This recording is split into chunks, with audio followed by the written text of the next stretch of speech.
لغصت بحر القصيد وطرق قفانه، أنا شهد النهر رقى معنى وقافيه،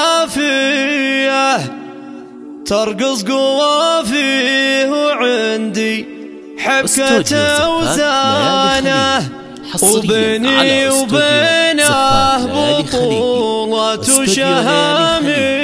لغصت بحر القصيد وطرق قفانه، أنا شهد النهر رقى معنى وقافيه، ترقص قوافيه وعندي حبكة وزانه، وبيني وبينه بطولة وشهامية.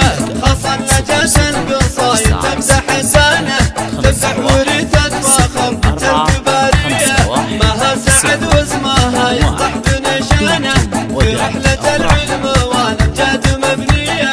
ثمرة كفاح قطفتي ورد بستانه، والفرحة اليوم فرحة ما هي عادية، اليوم يوم التخرج عالي شانه، وفيها الوطن يفتخر بنت السعودية، تفخري والبسي للفخر تيجانه، يا مفخره يا شموخ العز يا بنية. إيه العبي يماها طربة وفرحانة، يا مربيتها على الطيب ومبادئه، وفيها اعتزال لشموخ العز عنوانه، أخوها عبد العزيز وحي طاريه.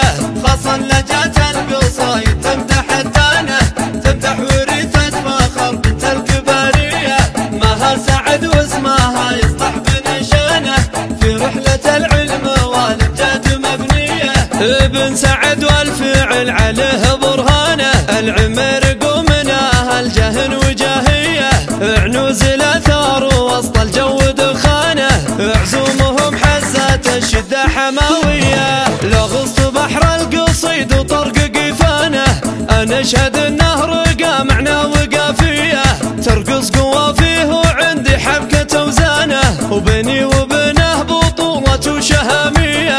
خصل لجات القصايد تمدح الدانه، تمدح ورثة فخر بنت الكبارية، ماها سعد واسمها يصلح بنشانه، في رحلة العلم والأمجاد مبنية.